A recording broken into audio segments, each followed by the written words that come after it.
السلام علیکم ورحمۃ اللہ۔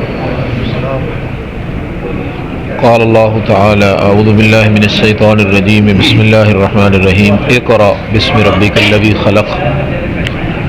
نبی کریم صلی اللہ علیہ وسلم کا مشن اگر دو جملوں میں بیان کیا جائے تو وہ ہے دین سیکھنا اور سکھانا، اللہ رب العزت سے سیکھنا اور پوری امت کو سکھانا۔ یہی نبی صلی اللہ علیہ وسلم کا مشن ہے۔ اگر دنیا کے اندر اس سے افضل بہتر اعلیٰ کوئی کام ہوتا تو اللہ تعالیٰ نبی کریم صلی اللہ علیہ وسلم کو اس کام پہ مامور کرتے۔ یہی کام کائنات کا سب سے بہترین کام ہے، اور مساجد جہاں نماز کے لیے ہے وہاں تعلیم و تعلم کے لیے ہے، اور کوئی بھی عمل کرنے کے لیے بلکہ بات کرنے کے لیے علم کا ہونا ضروری ہے۔ العلم قبل القول والعمل، اور انما العلم بالتعلم، علم آتا ہے سیکھنے سے۔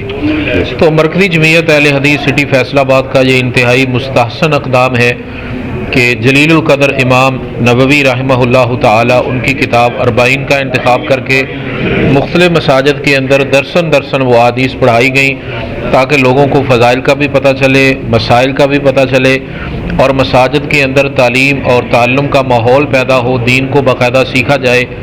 یہ دور جہاں نوجوان اور قوم سیکولرزم کی طرف جا رہی ہے اور الحاد کی طرف جا رہی ہے، اور کتنے ہی لوگ اور ہمارے بچے جو کالجز یونیورسٹیز میں پڑھنے والے ہیں جنہیں غسل اور طہارت کے مسائل کا بھی پتہ نہیں، تو ایسے حالات میں باقاعدہ طور پہ حدیث کی کتاب پڑھانا، مسائل اور فضائل بتانا یہ انتہائی مستحسن قدم ہے، جس میں مرکزی جمعیت اہل حدیث سٹی فیصل آباد اور اس کا شعبہ تبلیغ مبارکباد کا مستحق ہے۔